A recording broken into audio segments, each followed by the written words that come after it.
Night Terror is something that's been in my mind for like 15 years, and it's just giving me that.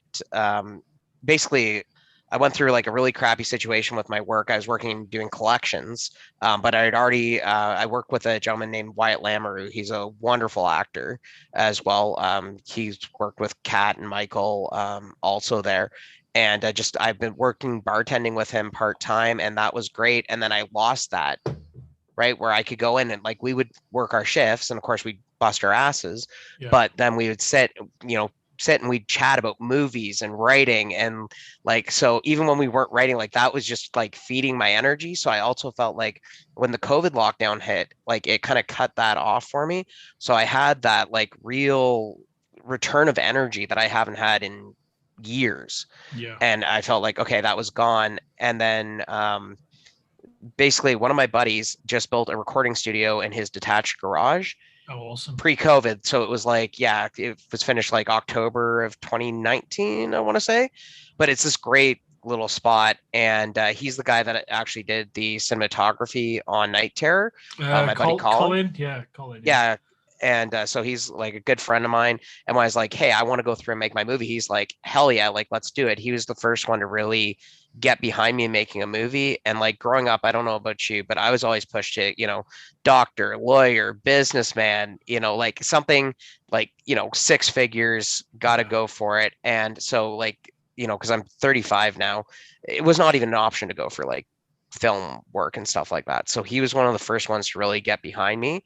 And then my buddy Brian, who was responsible for all the in-camera look of it, the lighting, he's a It's professional lovely. It's photographer. lovely. He's really, really talented. Like I give Brian full credit for that. Um, but just having them there and having that support go through was I went from a point where I was in a really dark place. And so it lets me keep going. And every time I'm kind of like, because I get really tired with stuff that's going on, that sort of thing. And so I just find that when I'm making film or I'm here talking about film with you, like this is literally what I live for. Yeah. And, it's just like, it's like my sales sometimes feel like they don't have enough wind to kind of push me forward. But something like this, I'm like, yes, let's do this. Not only do I get to play with a little bit of my tech and stuff like that I don't always do, but Yeah. talking with a fellow film person that knows film and loves film and gets that passion for the look and feel and writing and everything like that is just it's almost impossible to put into words of how much it means. And but I think you feel what you've been describing is Yeah. exactly that. I couldn't agree more with you because, and especially about the wind in the sails, because we've all had ideas and I've had opportunities to do things in the past, and you shouldn't live with regret. And I got offered like really low level work on some big things in the past, and I really regret not taking the opportunity or being too young. Yeah. Or and like a friend of mine ended up working on Band of Brothers years ago, and he offered me, "Oh, you should come on board." No one knew what Band of Brothers was. I think it was Yeah. 2000 when they were producing it in the UK, and it would have had to quit the part-time job I had to go and do it. And it was running work. It was working with close with certain members of the cast, and then I was just a big regret. And then I worked on a feature film, a Pierce Brosnan feature film. It was a small one, but I got offered 6 months extra post production assistance because they loved working with me, and I had that regret. And then it kind of some of that doubt I had in terms of pushing myself forward fed into some of my later work, and unfinished projects. We've got, you and I probably have notebooks of ideas we've not finished, like 1,000 Yeah. things. And I'm not sure if you follow my my like kind of personal Instagram account, but there's this little project of this Roman short film I've got going on, and I'm going to finish. I'm going to do that because, like you say, it's about flexing your creative, muscles, and Hmm. I've got anamorphic gear. I've got the black magic stuff, all of that, and yeah, it's sometimes you just need an extra push. And a friend of mine who's going to shoot that for me with my stuff, we kind of were pushing each other the last couple of years or so. He lost his job. He got a teaching job, a really good teaching job, Oh, nice. Yeah. 3 weeks before COVID, and then he got basically let go. And then he ended up working for Hermes, which is a delivery company. I'm not sure if Hermes is in the US or Canada, sorry. That's okay. But yeah, it's he was the hours were crazy. It was he had to basically worked in a department where you change the labels if something's not right, and he lost a bunch of weight, and it's given him a real amount of focus. And we kind of he's my best man for my wedding, and we talked about a few ideas a few weeks ago.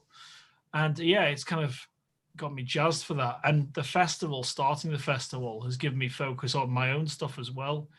And this is the first I'll mention this, but I think depending on where everyone, worldwide, where isolation is now, I know it's really awful in a lot of countries, and I know the vaccine rollout's not so great in Canada as well. It depends on next year whether the Isolation Film Festival will go ahead. That's purely based on, is it still relevant? That's the big thing. Is it still relevant? So it's going to be a tricky decision. And, I've got a lot from it. I've met great people like yourself, Kat, Michael, a lot of great people from Canada and all over the world. And I made some, really lifelong friends, really. So yeah, it's crazy what's happened in the last year in terms of creativity. Mine seems to have gone up.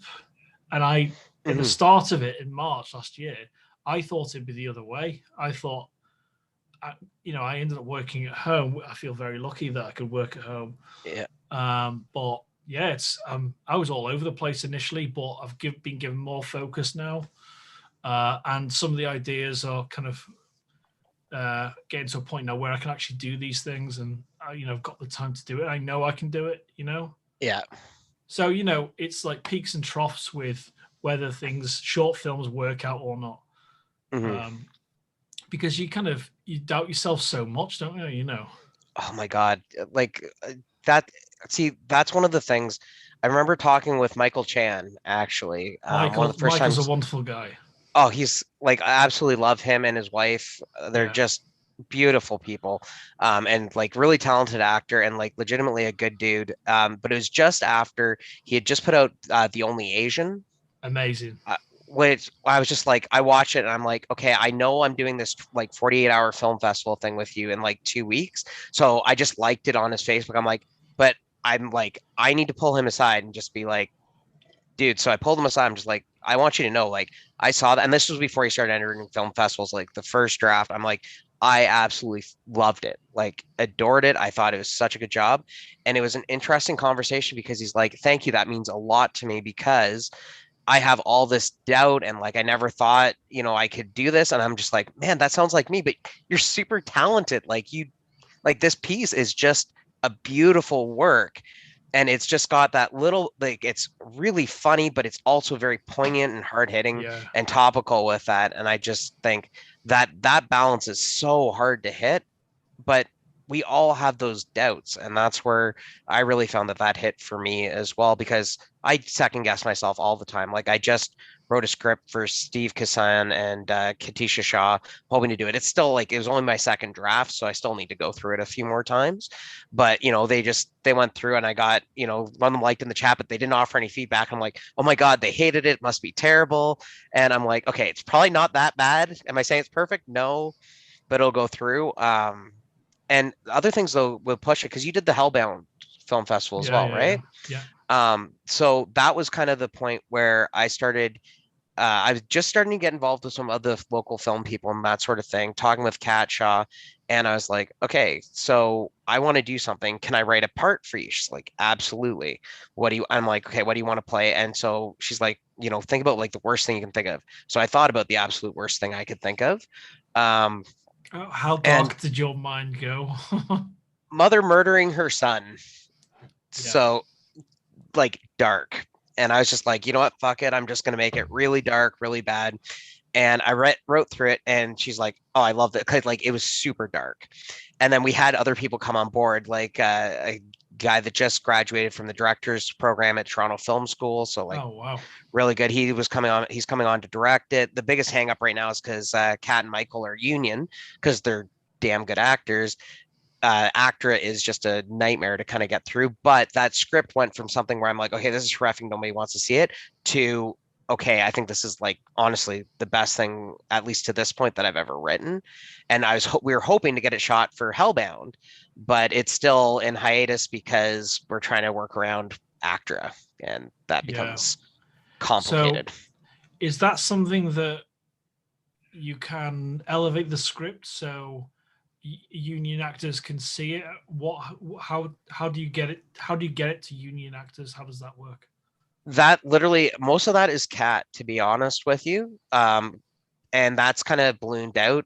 We have a little community here of really talented filmmakers in the Kawartha Lakes region. So I'm part of a Facebook group, and it's basically we've got actors, directors, every level of filmmaker and everybody in between, even just people that are like, hey, I want to try this, to go through and do this. So that's one great way that we can connect and go through. And I've met a bunch of people like through that, like SJ Riley, and I've met Victoria Givlin and Michael Chan, and then there's been others. But Kat's been a real driving force because she wants to do like everything. She's super, She's so yes, let's do supportive it. of everyone. It's amazing. Well, that's the entire thing, right? And Yeah. so it really comes down to that. And like I say, the only thing I dislike about working with Kat is that she's union and it's Actra, not her, right? So it's not even something about her. It's just that's the one part where you're like, okay, and I just don't want her to get in trouble either. Yeah, absolutely. Because then you don't want to burn her bridges. That's the thing, isn't it?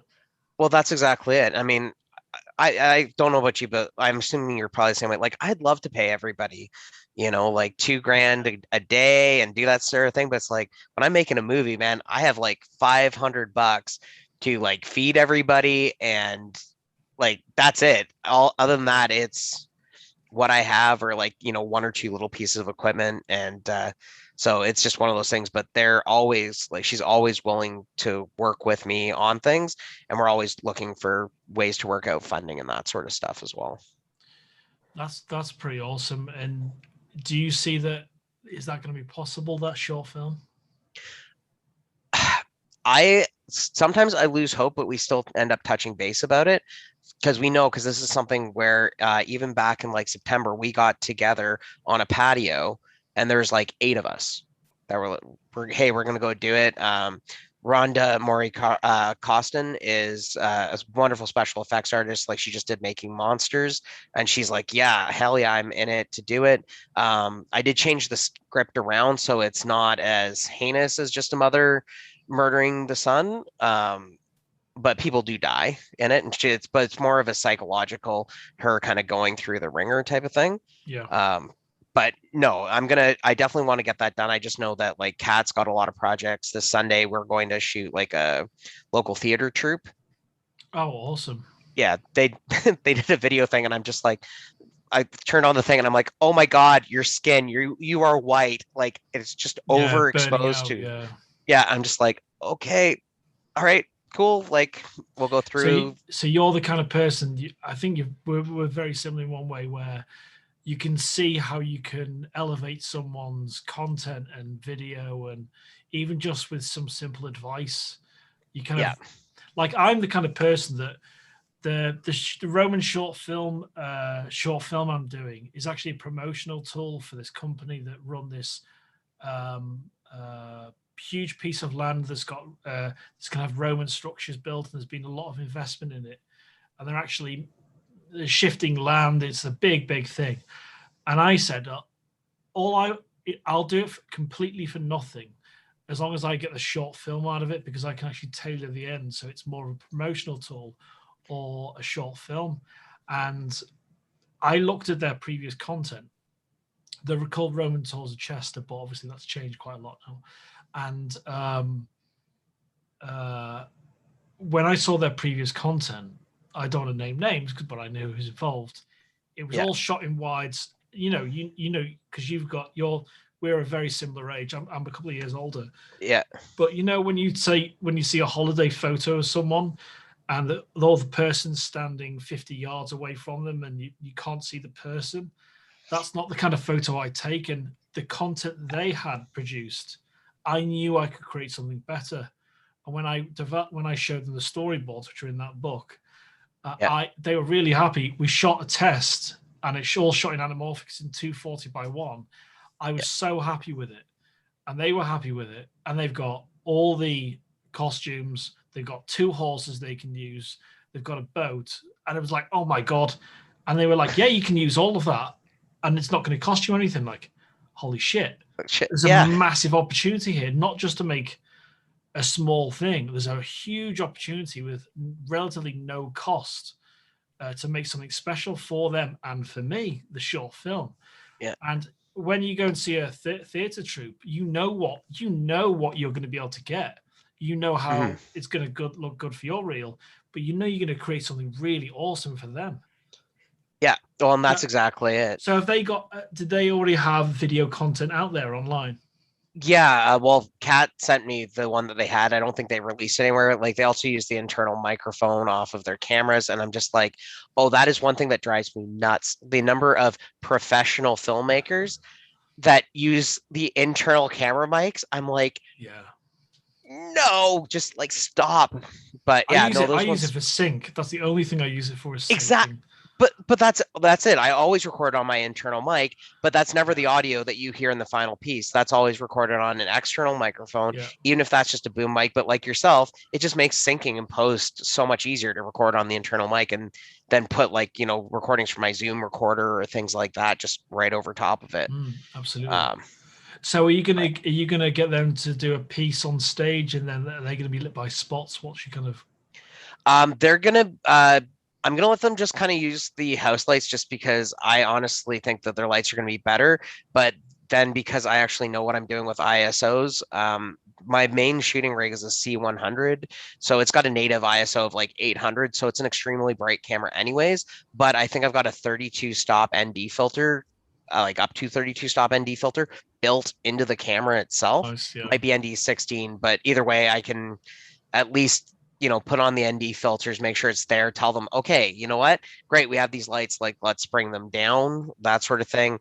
I'm also nervous about like just mic amp. I'm like, okay, I'm just gonna have a shotgun mic on one side, my condenser mic on the other, and then I've got the H4n Pro recorder, and it's got the built-in internal mic. So I'm just gonna run basically 4 channels and fingers crossed. Yeah, it's very tricky miking a stage, especially when it's not like a band performance where you can hide mics. So yeah, I'll look forward to see some of that. If you ever put it online, that'd be great. Well, so we're just shooting, we're not editing, so I don't know when they'll go through. But just because, yeah, Kat's like, okay, well, we're doing this like on a volunteer. I agreed to do them as a favor. I'm like, okay, cool. She's like, but I didn't agree to do editing. I'm like, all right, fair enough. So we'll just kind of walk through. But yeah, that sounds great, man. And it's another way to kind of flex different aspects of your filmmaking as well, because in narrative, you might be second nature to you, but performance, I really like doing performance stuff, especially band pieces. And I had an idea for a really young band in the northwest of England, and the narrative part of it was the canal walk from Clockwork Orange, where they're all kind of messing about in slow-mo. And it's kind of really inspired from that, by that. I can't wait to do that. I know exactly in my head how it's going to look.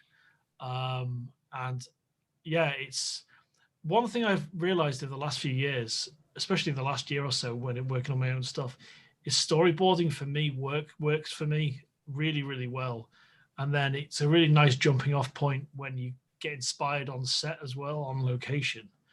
So what was your process for like Night Terror for working with Colin? So working with Colin, part of it was honestly really loose because that was the first actual like film piece that any of us had really done. Like I've done a bunch of video work, but I generally do a lot more editing. So that's more where my experience is.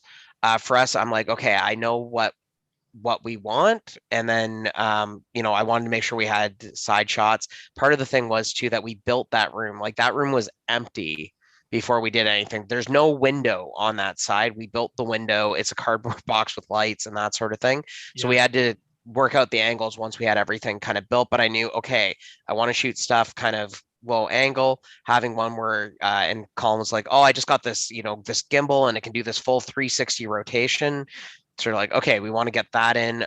There were some really cool shots that we got as well. We were basically, we spent eight to 10 hours filming that bedroom scene of it, just of that. And we were just like, you know what? I know I want something from the foot of the bed. I want something from the sides. And then we had like ones from behind the plant and that sort of thing, just buried in the corner, which I thought turned out pretty well, but just didn't work with the flow of the film. So for the most part, I was like, okay, we want this shot. I need this shot.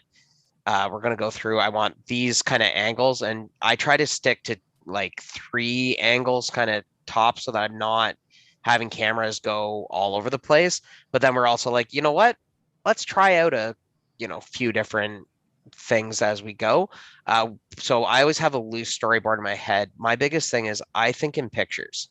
So when I have an idea, and that's part of the reason I have a really hard time describing it, because I'm like, I can see it and it's very vivid and detailed. And so I'm like, okay, I know exactly how I want it to look, but I'm not always the best at like putting that down and getting somebody. Whereas if I can just grab a camera, it's like, okay, I wanted it there. If you see any of the behind the scenes stuff that we did, you'll see that I'm almost always looking at my phone. I'm not trying to be an asshole, but because reference we've got the mobile. Shots. Yeah. Well, it's reference shots, but it's also I could see I had a screen, so I was able to actually watch back. So there's one of me and Colin, and we're just looking at my phone because I'm watching the playback of what we just shot and going, and I'm like, okay, now I want you just up a little bit. But the nice thing about working with guys like Colin and Brian is that as we kind of go, we're always making like little tweaks and going, okay, you know what, this isn't working so well, so let's flip this around. This is kind of where our limits were. But yeah, so like I say, for me though, I'm about to shoot. I've got 2 other projects coming up, and both of them are being directed by my buddy Wyatt. Katisha is consulting on one with Linda Cash, and then she's one of the main stars of the other. They should be both excellent, but I know exactly how I want everything shot. Like I'm like, I can take you through that first 30 seconds of the movie before anybody says anything, and I can see it exactly. Crane shot, crane drop, down shot. I'm gonna have to fudge it, and then that means that I'm already know I can't shoot the hallway above a certain level because the roof is right there. But I want to pretend like there's something above it where I can drop down a bit, but I may have to change that around depending on the like location. But generally I have the shot list in my head because I know where that's going, but then I'll also have a script that's just, okay, here I want this. Is it horror? No. It's more of a drama piece, I would say to it. If it was horror, you could almost, if it's got a false ceiling, pop one of the panels like that, and then come down from inside. That's a brilliant idea. Like that really is, but it's like that alien shot in the second one where you see the aliens upside down. But it might not work. But it's really tricky because sometimes you're really limited by location. You've got this grand idea, and then it's not watering it down. That's when your creativity really takes over. I think finding what the next option is. That sounds intriguing. Yeah. Yeah, well, and it's gonna be a difficult one just because it's in a tight, narrow hallway, and I'm just like, okay, but we've got some like door openings, so I know I can go in and get. Basically, it's gonna be a straight on shot and then close ups of each of the 2 actresses from either angle, and that's really all we're gonna be able to do. Maybe move from like a 2/3 shot to like something like a medium shot of them. But I already know, I'm like, okay, there's a point where she like takes that drag on the cigarette. I'm like, I want a really low depth of field shot where I've just got the cherry of that cigarette lighting up, and you can just barely see her and maybe a little smoke in the background as she's taking that drag. Yeah. And like I say, I see certain shots, but it's also going to be but most of it takes place in this. It's one location, so I want Mhm. everything shot really tight to give that like kind of claustrophobic type of feeling, like you're trapped along with them. But again, it's more of a drama than a horror film, so I don't want it to be like horrific, Yeah. but just they're tense, and so I want that to be reflected in the shots as I well. was before we started, I was watching Point Break, and when Keanu Reeves turns up at the FBI, it's not police station, it's FBI kind of office for the first time.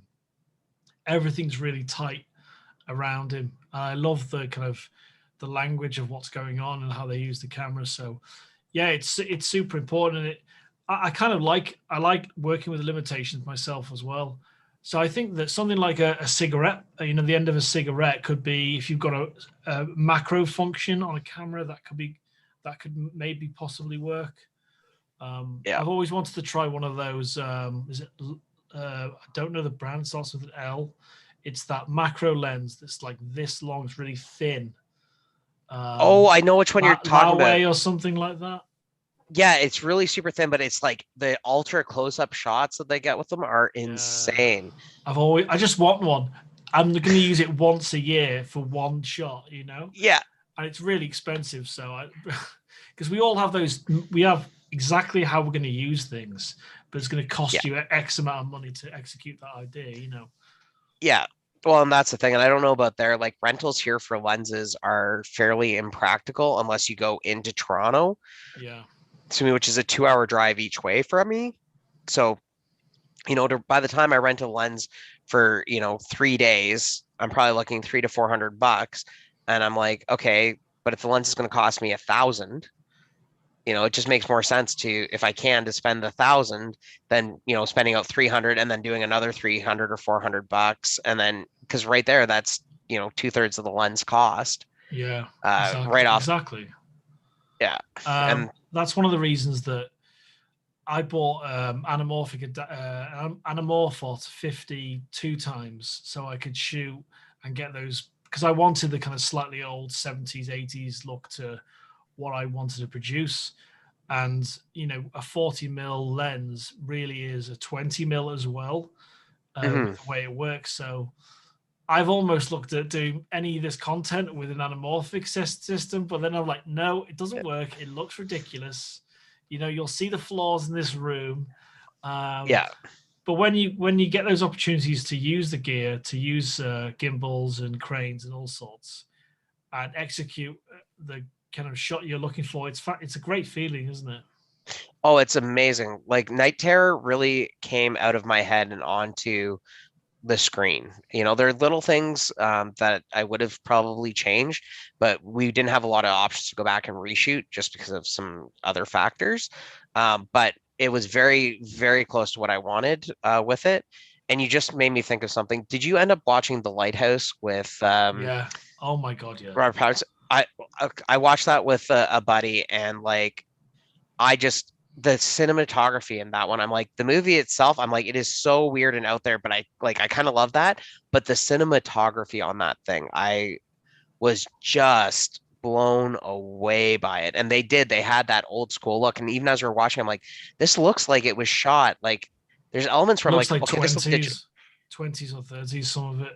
Like if you Yeah, look at the original Dr. Jekyll, Mr. Hyde, in terms of the way they light the faces and the really harsh yeah, contrasts and the pools of shadows. And oh yeah, I got obsessed with especially the Lighthouse and a few others last couple of years, where I have to know how they did that. I'm not trying to mimic it. I just want to know what their no. process was, because from looking online, that's a great achievement in cinematography, that film. Oh my God, it was stunning. We did find something behind the scenes, and they're talking about how, they had, because they're doing is it the anamorphic widescreen there where they actually compress it down and then elongate it. They actually had to build the furniture in the kitchen differently so that they could shoot it properly. So it didn't look all screwed up on screen. I was like, that is just fascinating. But they used that combination of digital, and then they had cameras from like the 20s and 30s. And literally it was something Yeah. where, they're talking about budgets, and I'm like, man, I have like $500 to $1,000 to shoot. And they're like, yeah, one of the like rolls of film cost us like $500 or something. Like it was just insane. I'm just going, Yeah. no, like, yeah, but it's And also one then of if it's not processed right and you spend that budget, it's just gone, isn't it? gone. Yeah, and I'm just like, no, you know what? I am so, I don't think I've got the nerves to work on something where it's like, hey, this shot is going to cost us $2 million to do. I'm just like, nope, nope, nope. Like, give me Yeah. Kevin Smith budgets and I'll go. Yeah. I remember Arnie when he Arnie funded the tank chase in Terminator Genesis. Is it Terminator Genesis? No, Terminator 3 Rise of the Machines. Okay. It went over budget, but Arnie said, no, we need this. And he ended up paying for that sequence, which cost millions. And it's a pretty bad film, but that sequence is really quite special. But it was millions. Like, look at the motorway they built in The Matrix Reloaded, millions. Oh yeah. And with what the Mandalorian's doing and what Alex Proyas did with iRobot in terms of the virtual sets, that's something. It's getting to a point now where it takes years to kind of drip down to the likes of us and many other micro budget filmmakers, but it's positive to see that these things are achievable and not having to spend millions.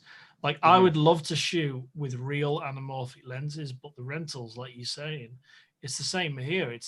Manchester is quite close to here, and that's where a lot of TV and a lot of production happens, especially the BBC's moved up here and that kind of thing. So but the rentals are extortionate, and that's why I bought the anamorphic. It wasn't cheap; it really was Mm-hmm. expensive for what it was, especially with like Ciru lenses now. I think it's Ciru, I think that's how you pronounce it. But with Yeah. that, they were only 235. I wanted something that had a bit more flair and character. So yeah, there's always trade-offs, but there's definitely always ways, not ways around it, but there's other options, and I think you end up being really happy with. Oh, like the amount of technology we have at our fingertips right now is insane. Like I say, like I'm using an M50 right now as my webcam, and it can do like 4K. I spend 40, $50 on an adapter so I can use EF and EFS lenses on it. I Yeah, just bought a speed booster as well for it, which means that it won't turn it into a full frame camera, but the crop factor goes from 1.6 to 1.13. And I'm like, that's okay, almost full frame. well, that's it. And I'm like, but film's never been a full frame medium anyways with the Super 35. So I'm like, I don't care about shooting in crop. I just want to make sure stuff looks good. But if I can do, 4K 24 frames per second, all said, now with like lenses and everything, I'm under 1,000 Canadian. Yeah, You know what I mean? It's crazy to me that that's the price that I can get in on. And I can do films that will look as good as some of the professionally shot ones. They won't be as involved, but between like Premiere Pro, the amount of stuff that you can do on there, and you know any other software that goes through the lens capabilities, the new generation of lenses too, like Rokinon, and the other names are eluding me right at this moment, but they've got a couple of the other ones that are like that, where mm, it's like $500 Canadian, so it'd be about 300 pounds, gets you these great 85 mil cinema lenses with the full focus gears, and yeah. you're just and the I mean they're all manual focus, but for me, I've always been somebody that's tried to stick to manual focus as much as possible It gives you a because, greater understanding as well of what's going on, I think. well, that's it. And you don't have to worry about, oh, chipmunk in the background, focus goes here. Oh, focus pulling over here. I do like having, because I've got the dual pixel autofocus on this one and as well on the C100. I love it if I've got a moving like gimbal shot or something like that.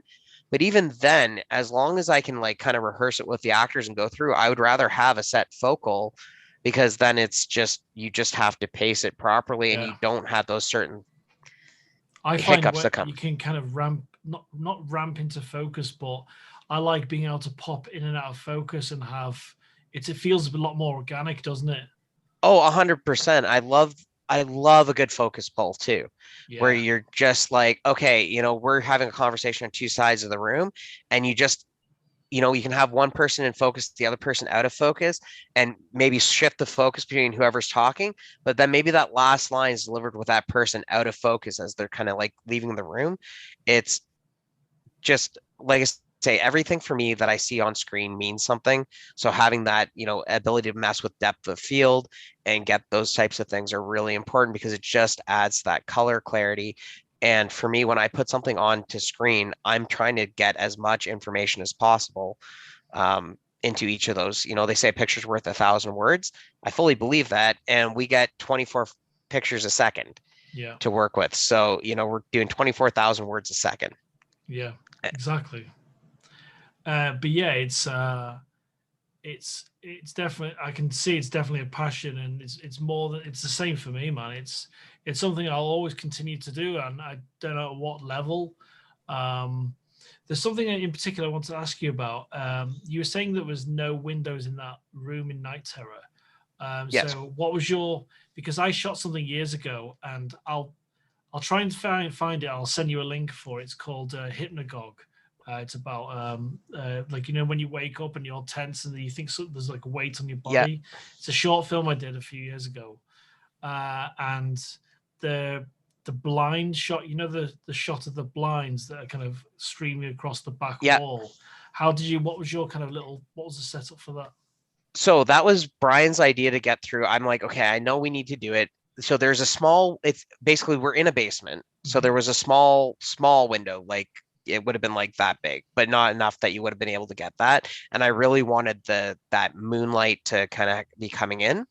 So what we ended up doing is we've got Brian had a couple of the Yongnuo light wands, the Yongnuo 3 Pro, something like that. Yeah. I have the version 2, which has the replaceable battery in it because of working with him. I'm like, they're fantastic.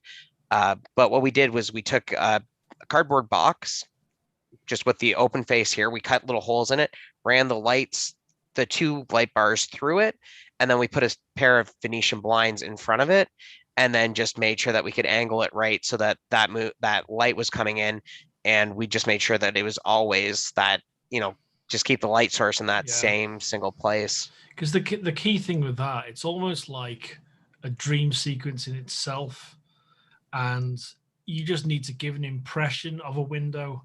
That's the Mhm. brilliance of it. That's all you really need for an audience to kind of understand the space and Well, the yeah. geography of the space. And did you use Mhm. any kind of like black pro mist or anything like that on the Yeah, camera? we shot on the 1/2. I've got the 1/4. Colin's got the 1/2. So we use that just to soften up the lights a little bit. Mm-hmm. I don't think we shot with a polarizer on that one. Everything was handheld as well. Just 'cause I wanted to get that little bit. First of all, Colin loves shooting on the gimbal, which is awesome. But I also love the fact that even though it's really steady, it still gives you that handheld feel, which I Yeah. find just adds to that like tension and unease for it. Um, I did want to shoot a little bit tighter when we did the hell sequences. I really wanted it to be a little bit tighter They because were great. They're really great. oh, and again, that was the working with Brian in terms of lighting. Caitlin, who starred in it, my God, like I can't speak highly enough of that woman for the things that she let us do to her. Yeah. She was such a trooper. Like that I sweat know that scene. I know the shot without ruining it for anyone that hasn't seen it, but Yeah. I know those cuts you're going to with her, and like wow, she's done a great job there. There's a lot of trust there. Well, oh, 100%. She was all in for everything, and I can't say it thank you enough to all 3 of them. And we recorded the entire thing at Colin's place. So between him and his partner, Ree, uh, and Caitlin and Brian, they really helped it go through because Caitlin was just like, hey, can you do this? She's like, okay. That was the thing. We literally dumped buckets. Well, I want to say buckets, but like a liter and a half, 2 liters of corn syrup over her Yeah. at points. And like it's in her hair, it's everywhere. And she's just like, yeah, okay, cool. Like, and it was cold. And there were just times where you could tell she was cold, and it was just we tried to work as quickly as possible. Um, but she was phenomenal for that. Yeah. I think the other thing that we did too that just for the nighttime bedroom scene is we used a hazer to really make sure that there's some atmosphere in there as well. Yeah, it looks Um, really good, man. Yeah. yeah, so that was always a fun part because me and Brian would start using the hazer, and it would just like go in, and we'd have to be like, okay, 2 minute break while the smoke all kind of like settles down. But Yeah. yeah, that was the big one for it. Yeah, that worked well, and it wasn't like I was looking for how you made the film, but it felt the language and the way you worked with Colin, I think worked really, really well. And those close-up shots, especially with the sweat on the back, and I love that. It's almost like something was going to break through a back. I thought it was Yeah, something from a Ridley Scott film, though, that particular shot. I thought something was gonna, and it was, yeah, it was really good use of camera work, and yeah, I really, really enjoyed those shots in particular. Um, were the without spoiling for this I was going to say splashback. Then that's a kitchen thing. yeah. With the flashback shots, were any of those stock, or did you shoot all of that? No, any of the like the flashbacks shots were stock just because again I'm on a micro budget. But one of the Yeah, things, made sense. Yeah. yeah, well, on the library, I was okay. So there's one of the kids, and the last one of the kids, I was glad that I found it because I'm like, okay, it works. It works really well. But the downside to it was that I had to cut it early because they're all smiling and laughing. And I'm like, okay, they can't be smiling and laughing. They're not excited or happy that these events have come Yeah. to pass there. So it was one of those things where I'm like, okay, they'll go through. That entire sequence, though, the flashbacks was something that I did because of feedback that I got through it, where you'd have a few people that would understand. The entire thing's based on my anxiety from it. Like that's where everything stems from internally. I wanted to use a female just because of the way that society constructs things. First of The all, kind of anything to do the with kind of perceived vulnerability. it. Well, exactly for that, and which I don't think is necessarily fair, but that's kind of the way that it is. It's the same reason that it was really important to me that at least she appeared to be nude in bed. I didn't want anything graphic. Like she's clothed at all times. We just use camera angles for it. Really Um, clever. Yeah, really well done with that. Yeah. yeah. So, but again, it was that vulnerability. It's like there is nothing between her and her thoughts, and she is exposed to everything. And when you say, it's like something is trying to come out, like that's exactly what it is, where she's fighting with this inside her. And again, trying not to go into like spoiler territory there, but it's a battle and it's an ongoing battle. And the initial cut that I'd done, um, I ended up actually we have one scream in it, and I was really dedicated getting that to the right scream. Mm. And so I added on a bunch of different layers, but I wasn't able to get quite the right scream that I wanted and find it. So I'd layered on like some more monstrous effects, and unfortunately, I think that confused a few people at least that thought, okay, is she the monster? I'm like, no, she herself is not the monster. So is working stuff with that. And again, I don't know if that's too spoilery with it, but yeah, that was also one of those things where just so I worked in that backstory so that people could understand that there's something. It doesn't have to be that exact situation, but we've all got some situation, or a lot of us do, that we're struggling with, and it Yeah. haunts us. Yeah.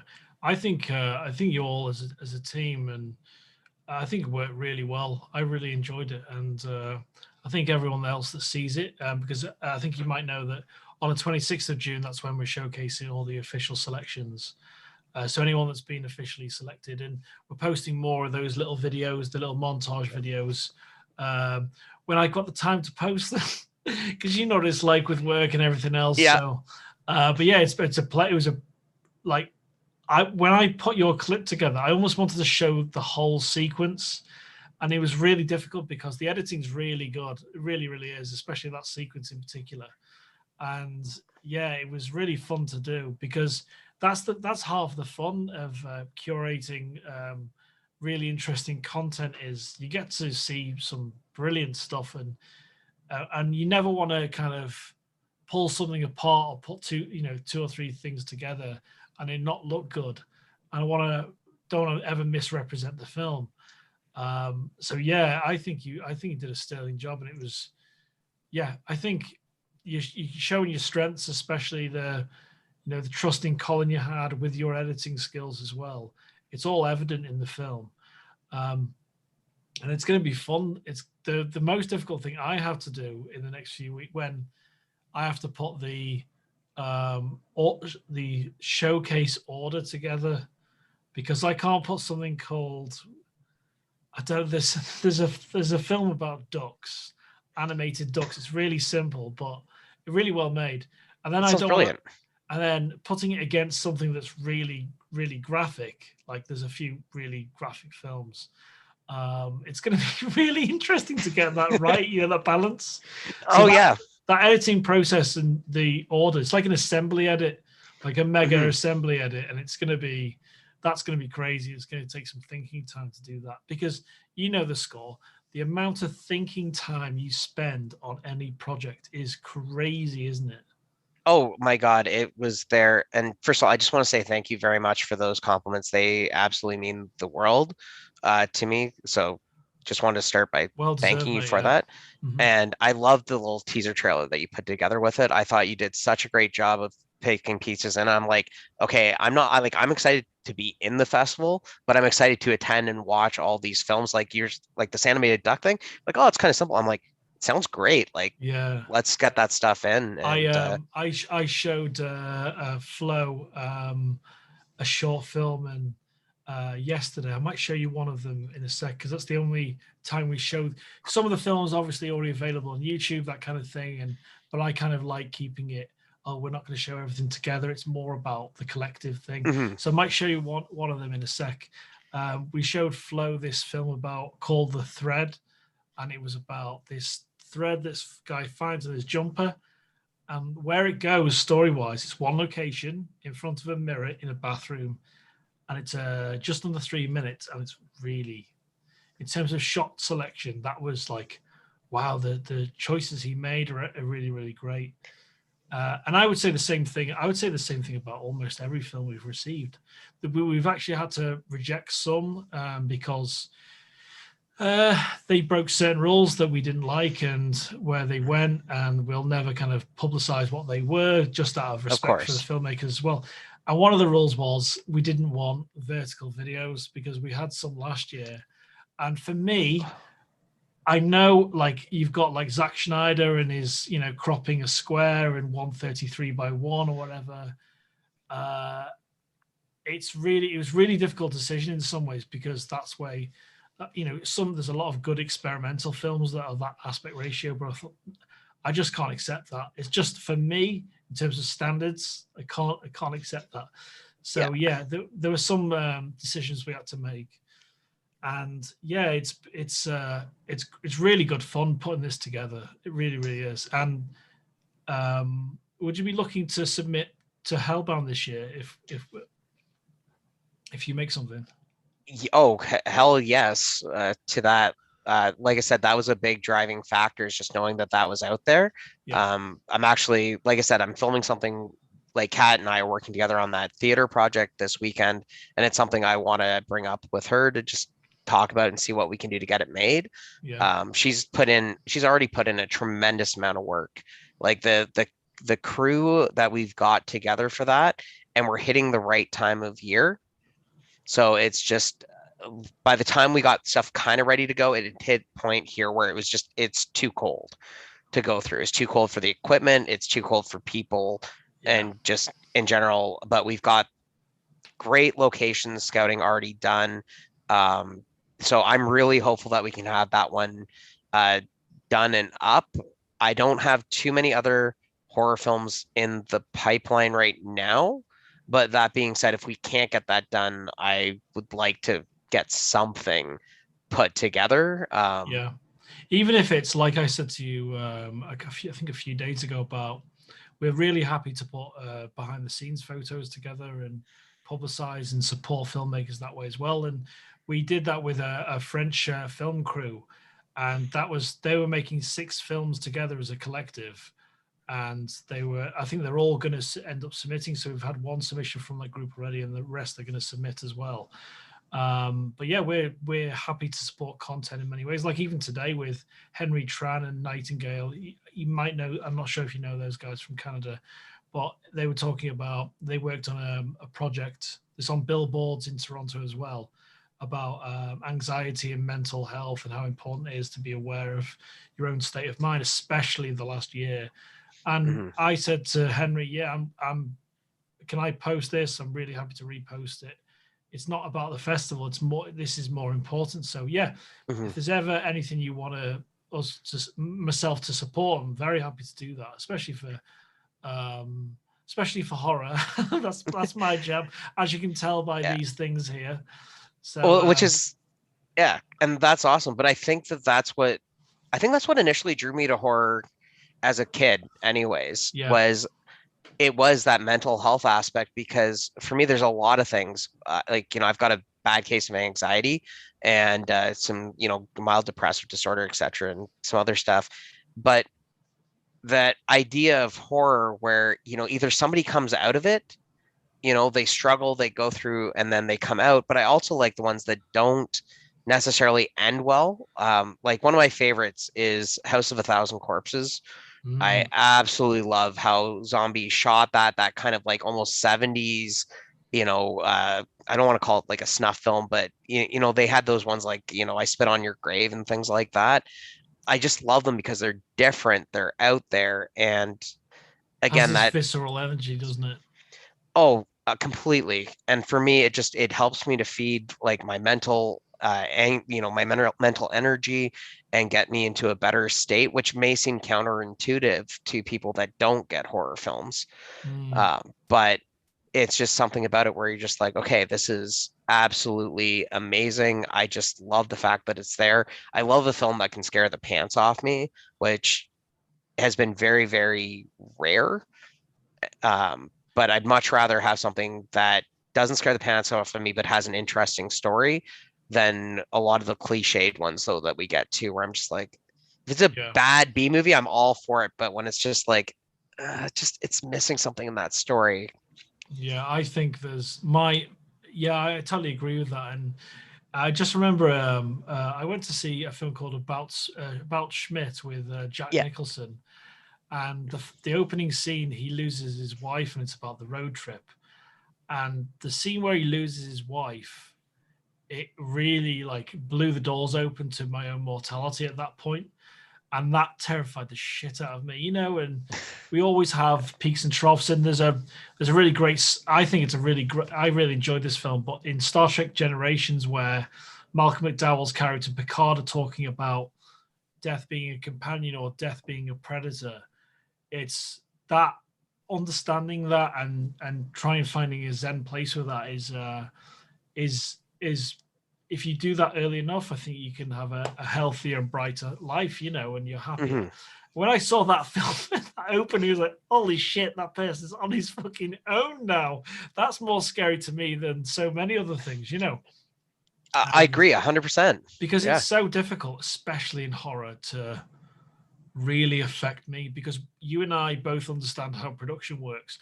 There's that small element, and then there's really weak execution of ideas. And like for me, like Saw didn't scare me. I like horror. I can watch, if torture makes sense in a film, I'll watch it. But things like, I was a huge fan of Saw, and I came out really kind of not liking body horror. And for me, I'm not sure how you feel about this film, but Green Inferno, have you seen that? I don't think I've seen Green Inferno. It's Eli Roth or Eli Roth? Eli Roth, yeah. About coming across this tribe in, I don't know where the tribe is, in the middle of the Amazon jungle. And it is purely just about body horror and chopping limbs off and all sorts of stuff. And it's really, not into that. Yeah. And you and I, our senses are deadened by watching so much. And when I was a child and I watched Child's Play, the reason it was so effective is because there was a child in the UK called Jamie Bulger that was led onto train tracks by two young kids that were like 8 or 9, taken away from his mother, and they killed him. And they blamed watching Child's Play on for what they did. And because I was their age when that happened, that was fucking scary, you know. And now it's there's things like CG. Like if you watch something like Tony Scott's The Hunger, there's elements of what I like about your film in terms of the kind of dreamlike moments that are really, really, really scary. And I think so much of that is lost now. Oh, very much so. Like I think the last one that really horrified me was Hereditary. Oh, that's And great. it was that Love that, yeah. Like no, it was really good, but I had to stop watching it because of that scene in the car. And I was just like, as soon as it hit me, I'm like, okay, that hit me. It didn't scare me. It was just like, okay, you know what? I need to take a break because it hit me really, really hard with that. Like it is a brilliant film, as is their follow-up Midsummer. Like again, very weird and going through, but that was the thing that really hit me hard. I just was like, okay, I need to take just a personal break to deal with what I just saw there. Yeah. And come back to it later. But I'm Yeah, also not it's a big like the idea of killing your sister. Do you know, like in terms because it's the brother that's driving the car, right? That's right. Yeah. And spoiler, if you haven't seen it, you've got to check it out now. It is, I thought from the marketing, and it's very clever. Like, is it Ari Aster, isn't it? They did both. I believe so. Yeah. I thought the horror and the scares were going to come from the young girl, and the way that film is shot with the dioramas and the house, and I think it should have been nominated for a best cinematography Oscar. I thought it was absolutely brilliant. That is a really horrific moment because I felt for the brother. I was like, exactly. I was devastated for that brother, and it was really. I had that moment in the cinema going, oh, Jesus, right, okay, not me for 6, and you know, there's some great moments, and like the ending and the crown and what that meant. I was like, oh my god, I've not seen this before. I loved so much of it, and Toni Collette is a brilliant actress, Oh my absolutely God. brilliant. And the whole thing with bashing her head on the loft door, and Yeah. It's it's a wonderful film. Well, I couldn't agree with you more on all the parts that like I like something that's new that I haven't seen before. Like I said, I don't mind that scene hit me hard. I think it should, if you're a person, hit you hard, and that's the point of having a scene like that. It wasn't like you're supposed to like, okay, now I'm gonna go sip some tea and everything's fine. It's supposed to hit you like really hard. And Toni Collette is just this phenomenal actress, you know, whether it's Little Miss Sunshine, it's Hereditary, you know, even The Sixth Sense, where I feel like I'm really tired now of M. Night Shyamalan's movies because it's just like, okay, what's the twist coming now? Yeah. But twists are another thing actually that really can bother me is there are good twists and there are bad twists. There are twists that are just like, I'm just going to completely just change this and do it. But then there's changes or twists that are built in. And if you really pay attention, you can pick up on them earlier that go. And I really love those twists where you go back and you watch it a second time. You're like, oh, I see this. Oh, I see this here. And this is going through, or you're going, okay, there's this little bit of allegory, or oh, you know what, that symbol now, okay, it's right there. I didn't see that before, but now that I've watched the entire thing, it's sticking out like a sore thumb. Yeah, absolutely. I love There's those. Have you seen Hellraiser? Years ago, yeah. Yeah, so that was that. So when I interviewed Kat for Watching, which she submitted last year, she was telling me about her dad showing her Hellraiser when she was really young, and that's hilarious to me. And when you watch the film, I've watched it so many times, and I absolutely love it to bits. Really, really love it. Because it's such it's just beautifully crafted. The music, Clive Barker's writing, everything about it. And there's a film theory. I can't remember the guy's name. A film theory guy that talks about films, and sometimes I don't fully, because because sometimes I like being a understanding things to a certain degree, but if I look into how it's produced and then watch it or something and fully understand too much, the magic of what I'm seeing is kind of lost on me. But when I watched Hellraiser, and I've watched it, I don't know how many times now, because it's so grim, but for all the right reasons. And then there's this whole thing about flowers and life and birth. And in the stained glass around the house and the door, there's the rose again. And I didn't see that until like the 15th time of seeing it, And I love that. And like, it's like watching LA Confidential. It's a masterpiece. It's a real masterpiece, especially of writing. When I watch the film, I just understand everything because it's really dense. It's Curtis Hanson, great director, and sadly he's no longer with us.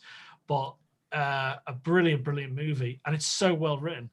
When I leave the film and step away from it for a couple of days, I've lost how all the plot works because it's so complex. And I kind of like that, being able to revisit it almost like fresh every time.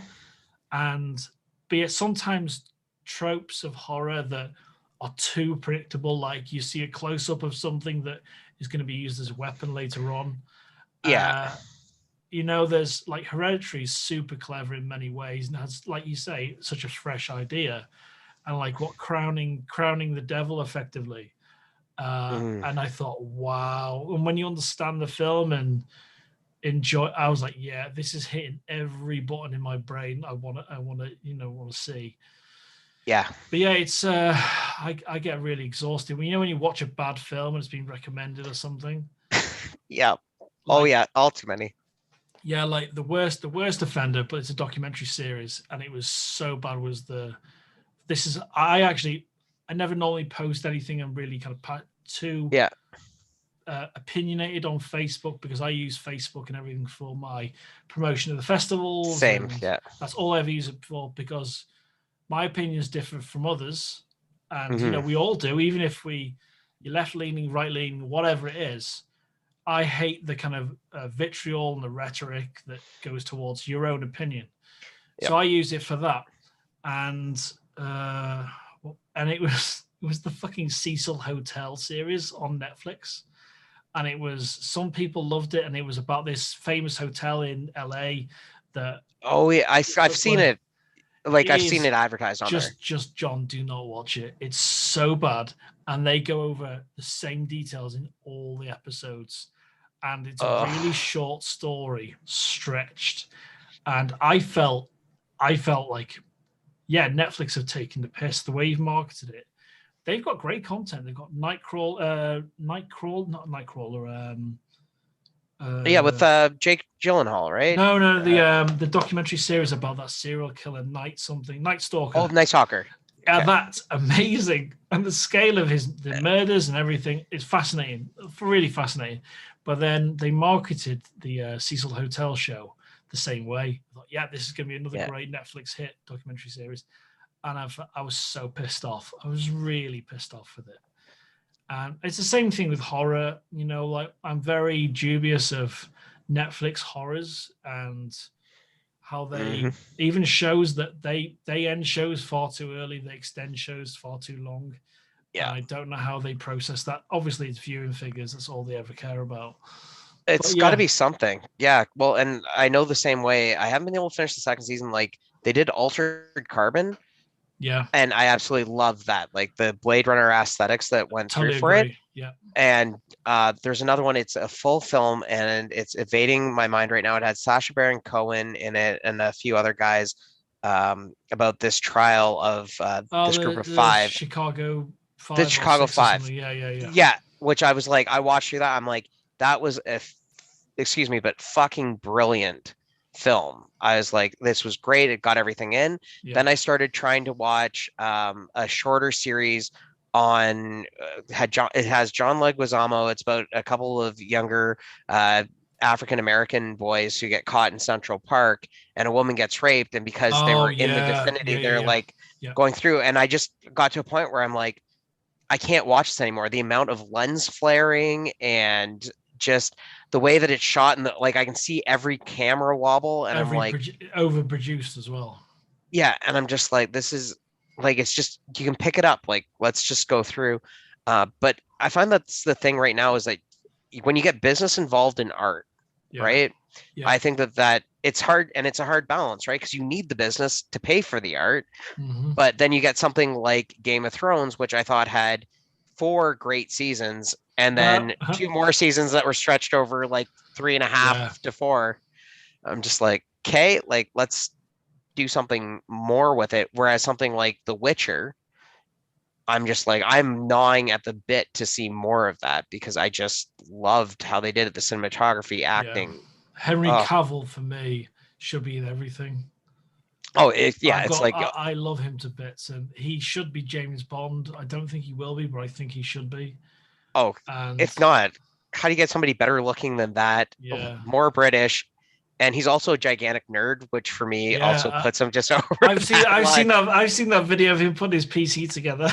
Yeah, yeah, I'm just like love the man. Yeah, and like the respect he had for the material, I got so much time for him.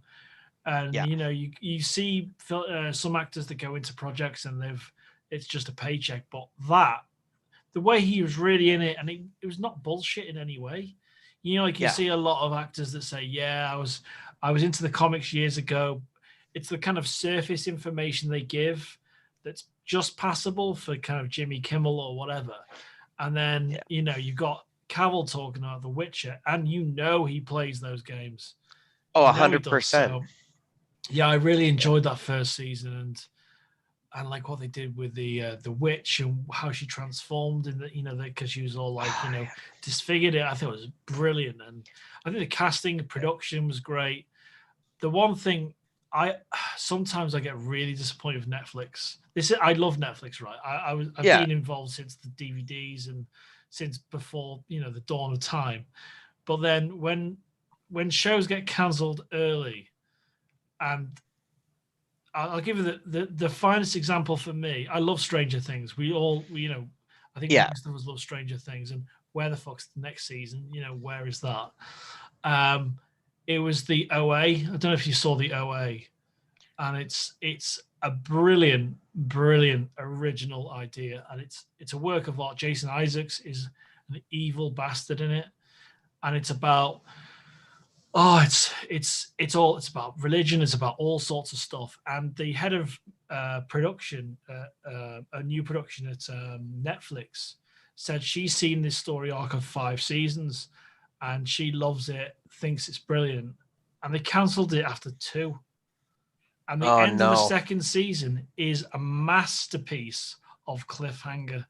Like, oh my god, cannot wait. Honestly, Yeah. how can you leave something like that, like fucking over Deadwood at HBO? How can you really leave something that's that good? For me, it was my favorite show on Netflix, the OA. It was because I don't know what it was about the material. I'm not really religious in any way, but the Hmm. material in the film really resonated with me so much. And then I was fucking devastated. Honestly, I've never Oh been yeah. devastated so much about like entertainment content as I was for that series. And it was about this girl that disappears when she's young and she reappears, and is she an angel? Is she not? And it's about when you die and come back. Oh, it's fucking brilliant. It's really brilliant. I'd highly recommend it, John. This is the thing. If you get into it, you'll be pissed off at the end of the second season because there's no more of it. Oh no. Okay. So I'm still gonna go that because you make it sound absolutely Yeah, fantastic. I know, but I know there's been so many shows where it's like, okay, you're ending on a cliffhanger. Just even, okay, I yeah, get that you're canceling it. Just for peace of mind for those people, shoot 1 episode yeah. more and They just did like, that with is it Laura Wachowski? She did Sense8 on Netflix. So they did the first season. They did, I think it was a second season, and then it looked like it was being cancelled. They did a Christmas special, which was fucking brilliant because it's about these 8 people that are connected, and there's a sex scene in a public stall, and it's got all of them involved. These different personalities that are connected all over the world. It's genius.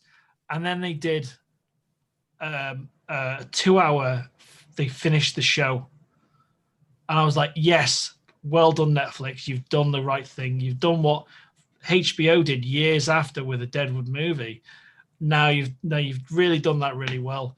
And I'm like, you've got to do that with the OA, and it doesn't look like it's happening. So, you know, when you're passionate about something, and there was I know this is kind of off topic of filmmaking, but there was a memo that was floated around the internet that they were very clear that new content is only going to last a maximum of 3 seasons, 2 to 3 seasons, because they're just hooking everyone in. They're, you know, spinning plates, and they just allow them to drop. Yeah. You know, because you see a trailer for something, oh, that's going to be great. Is it going to? Am I going to invest my time? Because that's what it is. You're investing your time into a show. It's really difficult, isn't it? Oh, it's incredibly difficult. My other thing is I don't like waiting. I'm really impatient. So you really want to hook me into a show, give me like 8 episodes or 6 episodes, 10 episodes. But the other thing for me is don't give me 8 episodes when you've got 6 episodes worth of material.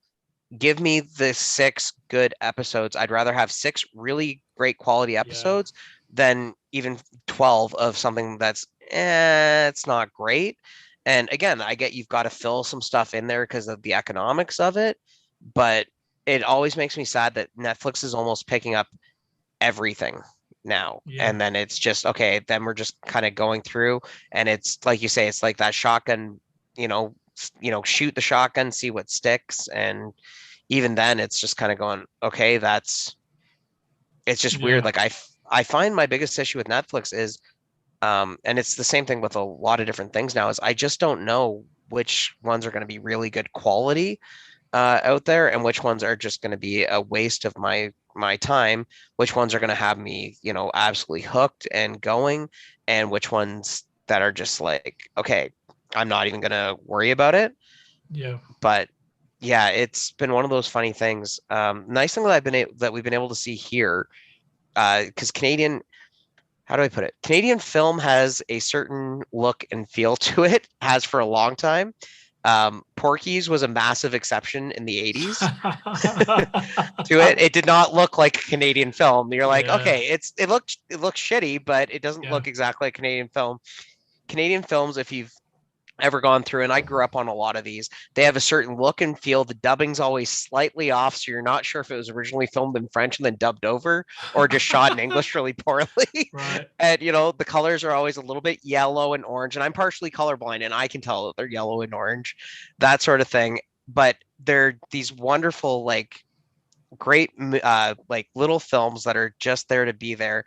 But we've had a resurgence of like Canadian TV shows and things that are coming out from the CBC, which is our version of the BBC, and CTV's been funding things, Netflix been funding things, and these are things like Trailer Park Boys, Letterkenny, Kim's Convenience, just a couple Kim's that are coming to mind. is amazing. Oh, I just started watching it.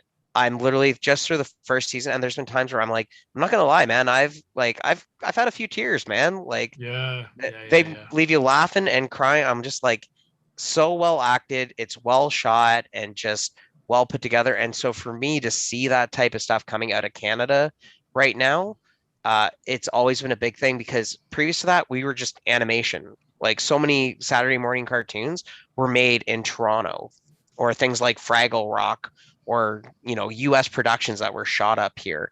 But to have Canadian made, written, produced, shot, acted content has been such a big thing, and I love that about it. But then, as with anything, there's so much junk that then gets kind of shuffled in with it. And so that's where I find, again, difficult to go through with that shotgun approach, is like, go for the good ones, like invest the money in them. But at the same rate, like, I'd love to have a shot to make, a funded, Netflix film or something like that. I think we all would. Yeah, there's the films aspect. That's a really tricky thing. And that's, it's never been easy for BBC or CBC or HBO or whoever it is to make a truly great film, because I feel as though some of that's being held back for cinema and for making real money, or that's what they perceive. But hope, some of that will change. And for me, the closest thing to a really great movie in terms of action, I really enjoyed Extraction. I think it was Extraction with Chris Hemsworth. on Netflix. I think it's Extraction. Let me check that. I'll cut this little bit out, but I'm going to check Yeah. that. But the way that was shot and the way I thought it was an absolute a brilliant action movie.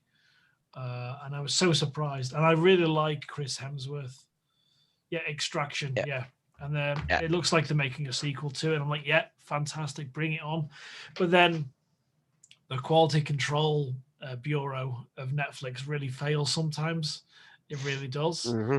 And that's why I'm always fearful, especially films on these streaming platforms, because you could see what Yeah. HBO were doing with this really ugly maneuver with Warner Brother content and, Godzilla, what they were going to do, June, which they were going to ruin and not put it in cinemas. And thankfully, these filmmakers that rely on production companies like Warner Brothers to fund their features, especially something epic like June, they came out and just like, yeah, you're not doing this. You're not doing this. Look what Christopher Nolan did with Warner Brothers. He severed his ties with Warner Brothers completely because of how he saw what Warner Brothers were doing with content. And I understand, if they partly own this content, let's put it on the streaming service. Great. I don't Mm-hmm. want to see Godzilla versus Kong on anything bigger, anything that I can fit in my house. Do you know? Yeah. I want to see it. I was so tempted to pay the £15 rental. But I thought, no, I'm going to wait for cinemas to open up on the 17th and I'm going to go fucking watch it in the cinema. Yeah. You Oh, I know? couldn't agree more, man. Like, I'm mixed on that one just because there's a lot of things that I don't necessarily love about going to cinemas with it. But like you say, for something like there's certain movies you just need to see on a Yeah. massive screen. And something like Godzilla, part of the fun is going with other Godzilla fans to the Godzilla movie at the theater and being able to watch it on a big screen and everybody's there because it's like, hell yeah, Godzilla. All right, I'm in. Yeah. But that being said, like I did do the rental on Mortal Kombat that came out for the Is first it good? release. I thought it was really, really good and really well done because I felt like they got the material. I feel like Mortal Kombat, it's either they try to take it super serious or super cheeseball. I'm like, you've got to realize, yes, it was graphic, but he's literally he'd rip his spine out with the head type of thing. There's always that like tongue in cheek, cheesy kind of jokey nature to it, and I felt like they got it right where they didn't overplay the humor part to it, but they didn't eliminate it either. Kind of like what Ryan Reynolds ended up doing with Deadpool, another guy that just Yeah. got the source material. So I enjoyed the hell of it and it was well worth my $25. And plus I didn't have to put on pants. I didn't have to wait for certain show times. I'm like, Yeah. this is fantastic. That was going to be the one. Mortal Kombat was the one where I was going, yeah, you know what? I'm going to pay for that at home. Godzilla vs. Kong, I'll actually wait. I'll go to the cinema. But it's not available for rental here in the UK. It's going to be in cinemas only. It looks like there's no rental. So I was really, really pissed off about that because I was like, yeah, I saw the opening 6 minutes, which the production company put online, and it was the whole thing with Scorpion or Scorpio, and the whole thing rivalry with Sub-Zero and the start of that. I thought this is, and we all. I can't remember the Japanese actor's name who's in everything. He's fucking awesome to watch on in cinema, on film. And I remember the first time I saw him in The Last Samurai with Tom Cruise and Ken Watanabe. That actor's fucking great that plays a Scorpion. And the opening was like, yeah, I'm jazzed for it. I looked online. Not available until the 17th of May in the UK. So fuck. Oh, that part sucks. But I spent money on a really great TV and ready to watch it at home. I've got the sound system. Yeah, let's rock it. Let's really rock it. Yep. Stick the volume up. I was really gutted. Really gutted. Oh, dude, being a Canada man, we run through the same thing. It's the number of things that I can't get here are just wild. Like I was shocked we're getting, Mortal Kombat to be able to watch that here. Like I would have thought you guys would have got it before we would have. Yeah. But I think it's because all of our networks are so tied in with the US on certain things. Yeah. So if there aren't like dedicated, licensing deals, there aren't that many issues with it. But again, I would have thought you guys would have for sure had that ability because I mean, 15 15 quid, right? Like Yeah. it's a pretty good payday. And Oh, that's the other thing I too. I'd have done it in a heartbeat. I'd been so happy about that. Oh yeah, like I said, I loved it. I've got my 5.1 surround sound. Don't have the 4K TV yet, but I've got the 1080, and that honestly it suits me just fine and Got to do dandy. these things in phases. Like my 5.1 systems. It's around 10 years old. It's called, I think it's a Yeah, British company called Q Acoustics, and really great speakers. I changed the rear ones to match the wall because I was decorating yeah. to the small satellite speakers. But you got to do these things in phases. I only just got Oh a yeah, TV recently and paid over 5 years interest free for it. yeah. And you can't have everything at once like camera gear. Like Exactly. when you're buying a Blackmagic or some new Canon camera or new microphones.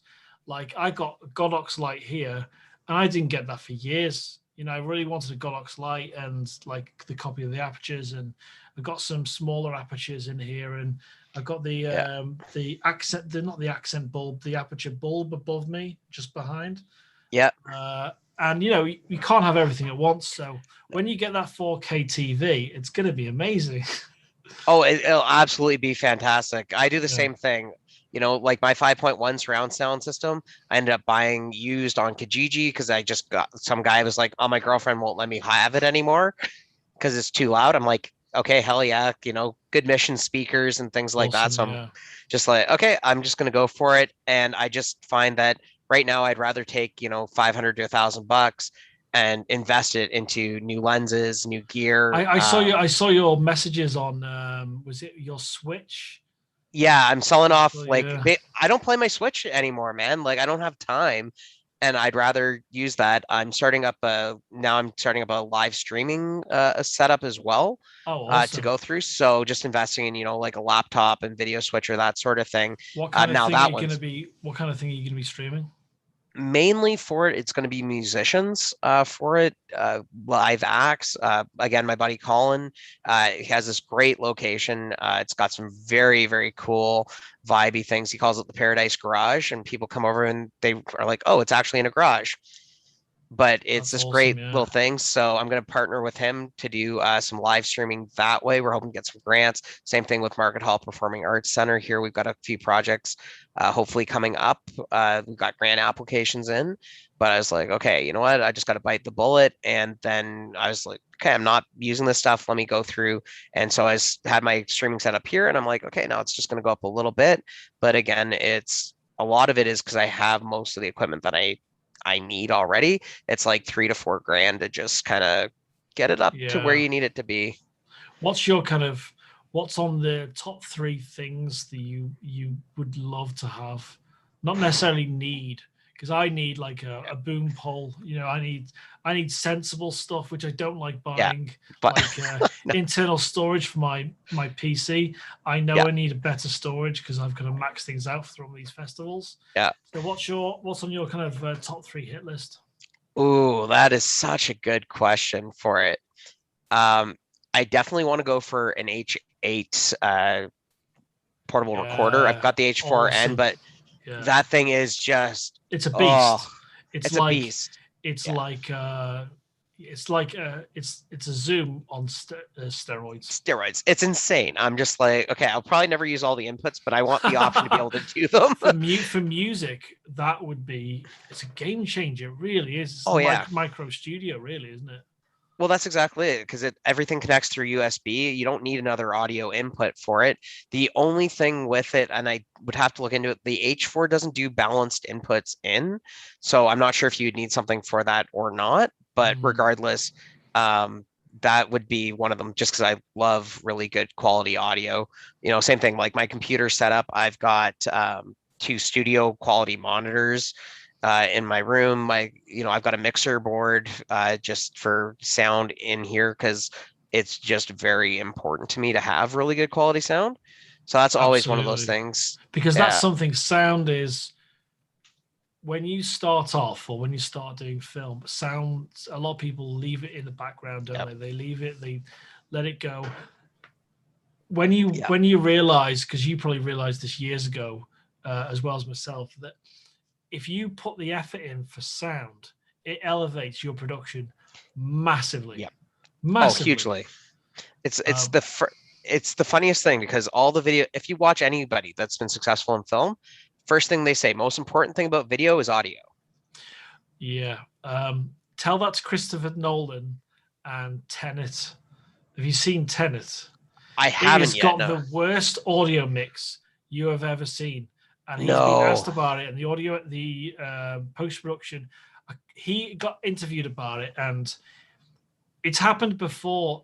On this is a little bit of a tangent, but on Mission Impossible Ghost Protocol, I went to see that in IMAX, and just before that was the first opening scene of The Dark Knight Rises, and it was the original mix of Bane's voice.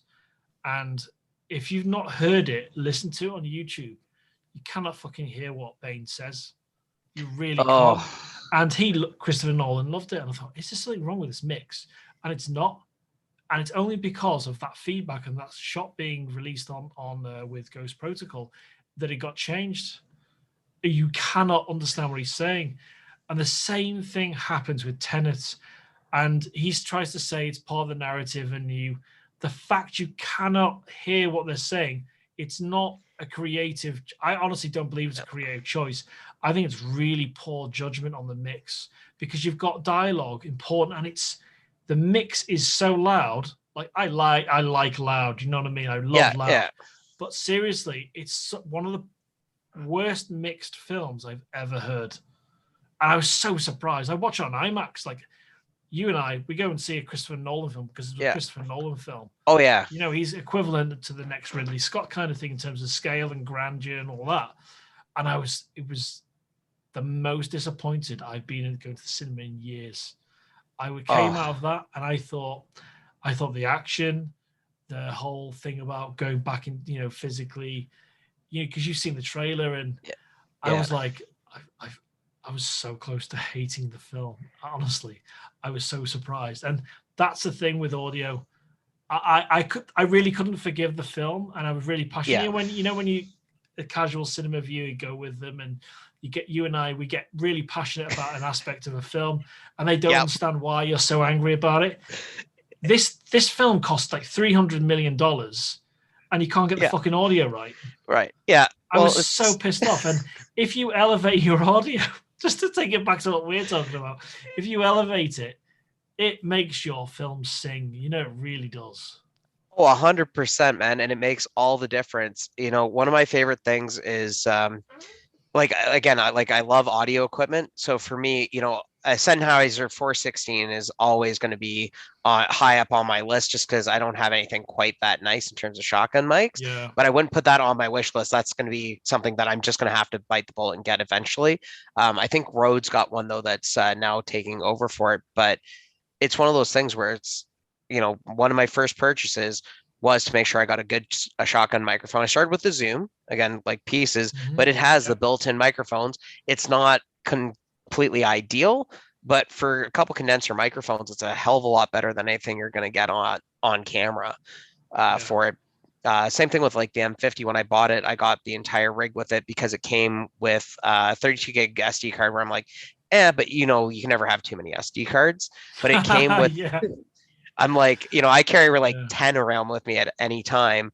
But then it also came with a Rode Go mic, and I'm like, I don't usually record sound in it, but it was an extra $50.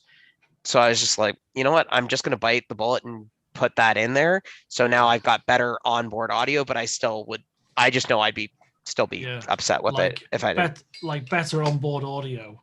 I entered the Rode, my Rode reel a couple of years ago, and if you're in the first 200 people that submit, you get a Rode Video Mic Pro Plus. And I'm like, fantastic. And then 2 weeks after I received mine, a second one arrived. I'm like, I'm not fucking telling anyone. I'm keeping it. So what I do now is I put this on the end of a boom pole. I borrow. I need to fucking buy one. And then I just have my wireless Go, and, I have a really simple setup. So that's for better scratch. Because there's scratch, which is like you've been talking about before on board, the little holes in the top of your camera, and you've got to do everything in phases, because we're not made of money, and it's nice to have those dreams of Arri Alexas or whatever, but it's, there's being sensible about it as well. Like there's a little cheat here. I've actually got a Pro Mist here on my. I've got the small rig matte box here, right? Yeah. And I love it to bits. I'm so happy with it. And if I'm gonna wreck my camera angle now. I shouldn't. Oh no. This. Oh let boy. me do it. So this is a copy of a black Pro Mist, and it cost me £23. Because it's a 4x4 piece of glass. This takes four by 4 and 4 by 5.65 filters. Nice. And what I should do is buy the £150 proper Tiffin Black Pro Mist, stick it on the lens, and always leave it, and then leave the 2 filters. But I don't want to kind of spend that money at the moment. Yeah. So if I just drag this by, you can see it has the yeah, it feels much sharper already. And I like to take the sharpness out of a lot of my images. And that's 100%. That's what I liked about your film as well, is that it, because of the haze machine and the Black Pro Mist, it really worked really, really well. So you can just see it just takes enough character in it. And I have to prioritize, like we all do, different pieces of gear, Yeah, well, and that's exactly it. Like, and you're exactly right on the Pro Mist. I ended up buying my own Pro Mist for it, but I just went with the 1/8 because I didn't want to have it have a huge impact and effect on it, at least to start. But now that I've got the 1/8, I want to get the quarter, the half, the 1, the 2. Like, because is that from understanding what's happening with your light now? Because obviously you can see all the YouTube videos in the world, but when you have the piece of gear, then you fully understand what it means to you. So it's a blessing and a curse when you buy something really great. Yeah, well, and I don't always use it either. Just like full admission there, because sometimes I do want it to be a little bit sharp. Absolutely. But it takes me back to lighting, right? Which is, I hate boring lighting, and it's been one of those things where, I'm sorry, like I've seen so many people, and it's just like, great, both sides of your face are completely lit. Like, you don't look terrible, but it's boring. Like let's have corporate lighting. Exactly. But you did a corporate promo fake thing with Cat, didn't you? But it works for that. It works. It makes complete sense. That's exactly it. It's all all about corporate what you're doing. Lighting. When you have lighting like the first 5 seasons of the X-Files, it's masterful. It's masterful. But when you have something like the newest seasons, which are not shot on film and look like crap, it really sours it. And yeah. Well, it's like we were talking about earlier with the lighthouse. Part of the thing about the cinematography is the lighting is so good. The shadows on Willem Dafoe's face and scenes, it's like Willem Dafoe is a brilliant actor. I'll watch him in anything. But the way that the shadows it took him from like a 10 to like a 12, in my opinion. Like, just that extra little bit of step that he couldn't have taken on his own, but he's already as high as he can go, and it's just that little bit of lighting. So I love that. And actually, that would be kind of my next big thing, is I want some actual full-sized lighting units as opposed to the LED panels that I use now. That would be one of my other ones, because I like that. I like having a harder contrast in a lot of situations where it is. I don't like anything where you're like, you're in the dark and kind of going, but I do like having a fuller framed look to the light. I do like having it soft as opposed to harsh, but then there's also times where I do want it hard, but it's because of the atmosphere that I want to create with it. And it's the same thing whether I'm shooting in something that's really tight and something that's really wide, that all comes into play with it. I totally agree with you, because you understand what the light's doing, and that's why you want all the lighting gear, because you kind of need it for different things. You want the different Pro Mists because you know what's happening with those. I've got 3 older Arri lights in my garage. They're smaller units. Yeah, they are so fucking hot. It's ridiculous. Oh, they light when you put a softbox on them. It's like it's something else, and it gives you a greater understanding of light when you have something that's older as well. And you start to, and like I totally agree with you about the LED panels. I bought this Godox SL60W because it was just going to be for my little micro studio thing. And Hmm. I've used it for other stuff as well. And these things are in phases, and you see people that have got full ARRI lights and all sorts, and it's I think it really pushes you to get more creative. It really, Hmm. really does. Like this second shelf here, that's not lit by anything. That's actually just a few Yeah. LED, like a really cheap Christmas lights that are Oh, nice. just under that clapperboard. So it's um, it's just about hiding things and little tricks. Like Hmm. I'm bouncing light from a fixture here up to the white ceiling, and then this is in darkness normally. And Yeah. like when you have these cheap lights and setup, it's I think it's a you kind of really cut your teeth. So when you get better equipment, your stuff's like there. That. Yeah. It's like how when I used to play golf quite a lot. When you see someone that's just bought a brand new set of Cobra golf clubs and they have no clue what they're doing, do you know what I mean? It's Oh the my same God. thing, Yeah. man. Yeah.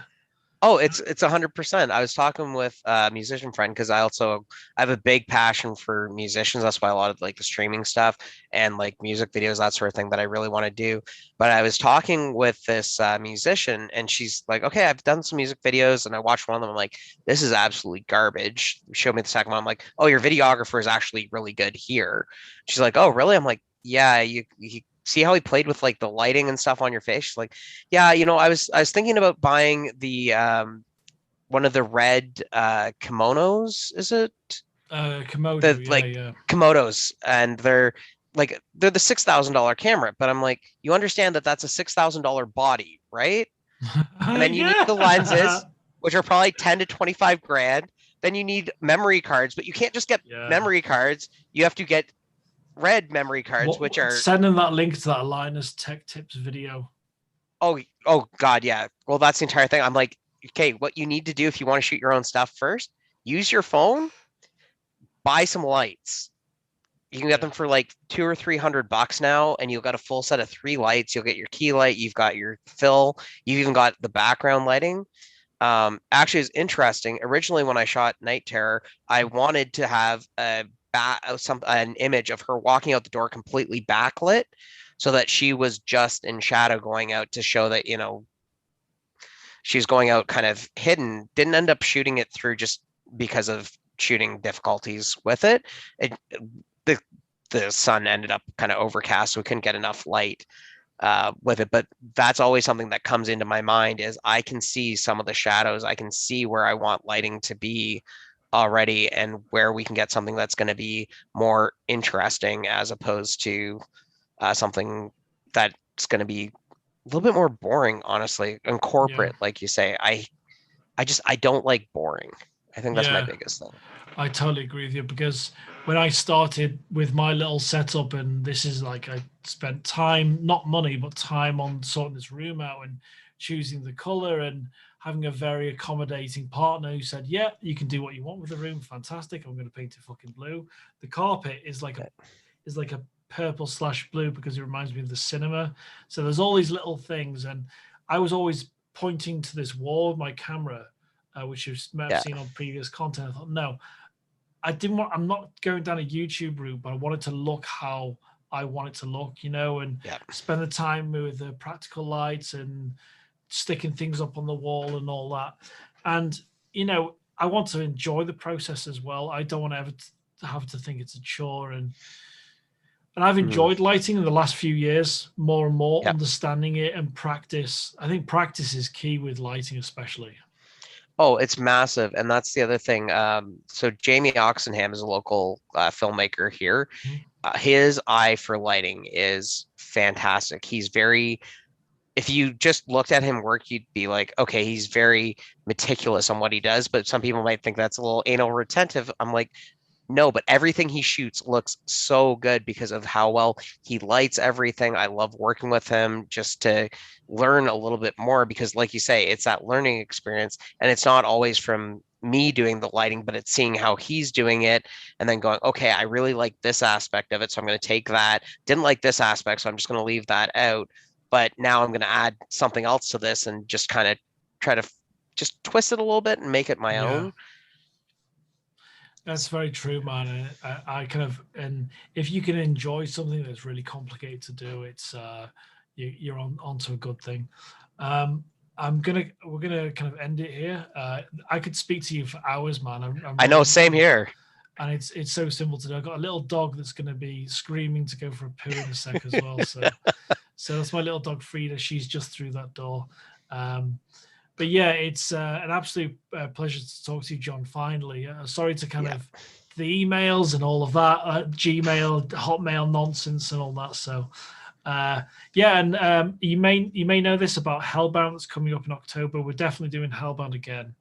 Um, and yeah, the amount of admin for festivals is mental. It's absolutely mental. I can believe But it. um, depending on work, I've had it confirmed.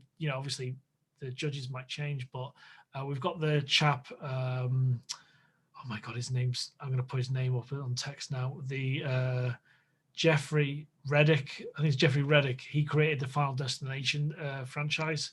He's Oh, going to be one. really? He's going to be one of our judges. He wrote the first film and produced some of the others. And he worked with Glenn Morgan and James Wong, who wrote some of the best episodes of the X Files. So he's going to be one of our head judges for Hellbound Horror Festival this year. Because we were blessed. We were blessed last year with Alex Proyas and the legendary Joe Alves, who produced, production designer of Jaws and Close Encounters. So it was dreamland for me. I got to speak to all of them. And when Alex Proyas sends you a script and says, "Oh, would you approve this for the video we're going to produce for the live event?" It's like he's sending me a script. You wrote, The Crow and Dark Yeah. City, and so yeah, we've been really lucky. And this year for Isolation Film Festival, we've got Akiko Sternberger, who's designed some. She is a genius when it comes to unique poster design. She designed Bryce Dallas Howard's production company logo. She worked super closely with her, so she's a great judge. We've got Garth de Bruno Austin, who's a documentary filmmaker from South Africa, and he's just finished DPing a documentary about poaching called The Last Horns of Africa, which looks amazing. I'm dying to see that. And then we've got Michael Chan and Jessica Chan from Talking with a Mouthful as our judges, because I wanted different aspects, and those guys. And there's never. I'm really open minded when it comes to people knowing people that are part of the festival. So there's never a weirdness. Films don't get judged differently, because I know you and Michael know each other, but that's never a problem for me, because it's my festival in the end. You know what I mean? So, and it's all a lot of fun. So, yeah, I think I mentioned it the other day. We've got at least 3 or 4 awards. We're gonna have best film. We're gonna have best performance, because there's been some great performances. Possibly best animation. We've had 2 or 3 that have been really, really fucking good. One from Japan that's excellent. The Ordina. We put a clip in recently, and then we've just had a stop motion that looks fucking unreal, and they had to get authorization to make sure they could release it, because it's actually rentable in certain countries. So we had to get clearance for that. So yeah, we've been really lucky, and I really enjoyed Night Terror, man.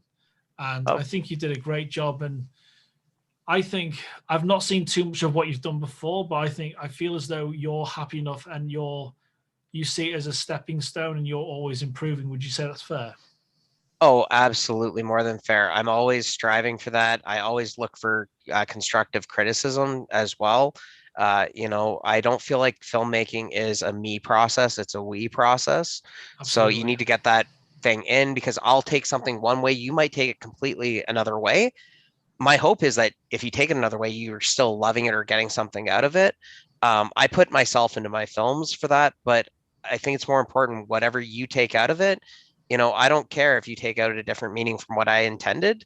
If it means something to you, man, my job is like made. And Yeah. it's been an absolute like just blessing. I'm so spoiled to get to work with you on this. And I really appreciate getting into the festival as well. So thank you for doing that and putting all of this together.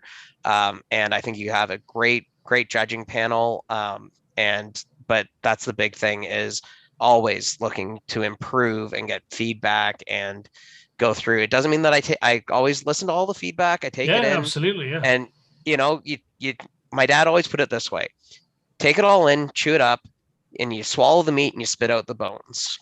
You Yeah. take the good stuff in and you get rid of some of the others. And Night Yeah. Terror was a perfect example of that. So, and again, just your support has meant an immense amount, my friend. Absolutely. And yeah, I see us being great friends in the future as well. Uh, Oh, me too.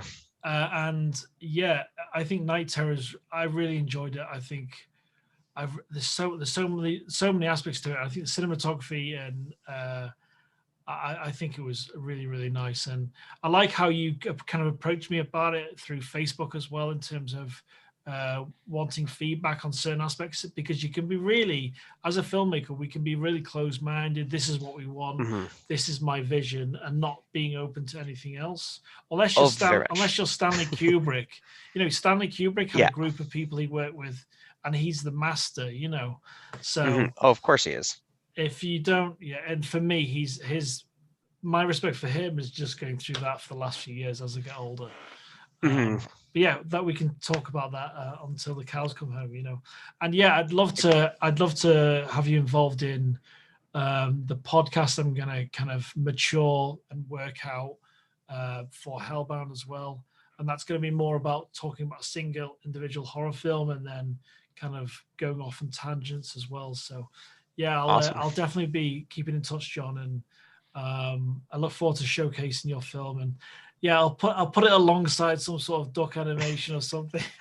Hey man, whatever's gonna work with, man. I'm excited. Yeah. Like, I'm excited to see this duck animation. I'm excited to Yeah. see all these films, man. And yeah, just let me know if you just want to like shoot the shit one night too, man. Like, Absolutely, 100%, mate. And I'm always open to having a chat, or if you need to talk about something, I'm kind of all ears.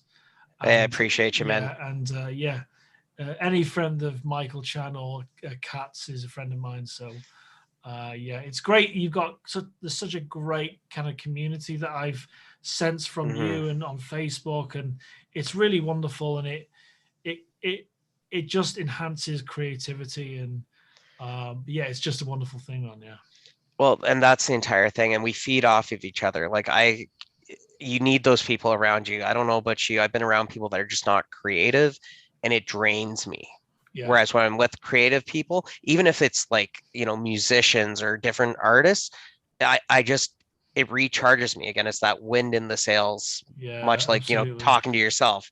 Like, I'm jazzed. I'm like, man, if I didn't have something to do after this, I want to go shoot a film right now. Yeah, Like, yeah, I want to yeah, go yeah. write something Absolutely, down, yeah. Yeah. Like I'm trying to fit any kind of narrative so I can shoot anamorphic, Yeah, well, exactly, right. Any reason, Uh, yeah. Like I'll get my camera out tomorrow, take this camera off this and change the rig. Oh, yeah. that's a whole thing. We'll do an episode on changing rigs and all Oh that, God, and fucking yeah. nuts and bolts and plates and all sorts. But yeah, I'll just like take Frida outside like tomorrow. I'm just like, right, I need to shoot something. I have this the need for speed. You know what I mean? Yeah. Oh, 100%. Like Tom Cruise puts in Days of Thunder. No, that's Top Gun, isn't it? I have the Yeah. need for speed, man. Speed. Yeah, exactly. But John, it's been an absolute pleasure, my friend, and yeah, this is going to be fun. And I think this will probably go out. I don't think I want to put it out. Maybe the middle of next week, maybe the end of next week. I think Friday next week, probably, for this Awesome. episode. And yeah, I just have to wait for Zoom to compress the video now. Yeah. Oh, 100%, Alex. I know how that one goes. Yeah. It's like, okay, now I just have to sit around and wait, and I always find that's the hardest part. But Yeah, I turned off my computer when I was interviewing. Like I'd finished with Michael Chan was on the interview yeah. with Jeffrey Reddick with me. And I turned my computer off, and it hadn't finished compressing the video. Oh And no. Yeah, my soul dropped out of my. I'm going to say this: that my soul dropped out of my asshole at that point. And yeah, and thankfully there was this weird thing where it's already compressed. It's already somewhere within Zoom, and then you have to recompress and convert the file and change the file extension and all that. So yeah, some alchemy going on, you know. Yeah. Because that's another thing. We'll do an episode just on compression. Oh man, compression, and then like color and oh my god, yeah. There's so many different things, and it drives me nuts having to like convert file formats and then get all the compression right. It's just like there's times where I'm just like, that can make me want to cry. When you finish a good edit, you're like, I think this looks good, and then you go to like compress everything down, and you're like, oh, a little bit of artifacting or just something else. Oh my god, that's the worst. Artifacting. And yeah, like the videos I put out with this setup, and I put out, great. This is the monitor I use for color. This is the 4K screen I use for the size of the screen. Yeah. And then I look at it on my phone. Fucking hell, because of the contrast in the iPhone, why this disappears a bit? Yes. Like, why the fuck? And trying to cater to many masters is ridiculous, isn't it? Oh my god. And I know what you mean. Losing detail. You go to like watch on the phone. You're like, it doesn't look this shitty when I put it up on a screen. But everyone needs to come to my house and watch it on this screen. That's what needs to happen, But it's been an absolute pleasure, Jon. And we'll definitely be chatting soon. And I might even send you ideas about stuff we can work on in terms of podcast and stuff. So, hey, I love it, brother. Like, and again, thank you so much for having me. And I can't tell you how delighted and what a privilege this has been, Alex. So, thanks again, brother. One last little comment. I think the cat, it looks like Castle Grayskull from He-Man. I love that. So I know. I'm not gonna lie, that was a little bit of the inspiration. I'm like, I kind of like that type of aesthetic, and I'm like, the dark gray or the light gray. I'm like, no, he's getting dark gray. So yeah, that's also like that castle from Dark Crystal as well. Oh yeah, all those ones. It's like, oh man, that has me. I wonder if I could use that as a model for like a villain's hideout at some point, and then just like mess with it a little bit. You put some green. You put some green screen in those openings. You're sorted then, aren't you? Yeah. Oh, that would be. Actually, that would be hilarious, but do it in a way that you can actually see it. Oh, yeah. Anyways. Get that haze machine out, man. Get that haze machine out. Anyway, 100%, dude. I'll see you soon, mate. All right. Take it easy. Talk to you soon, boss. Bye now. Bye.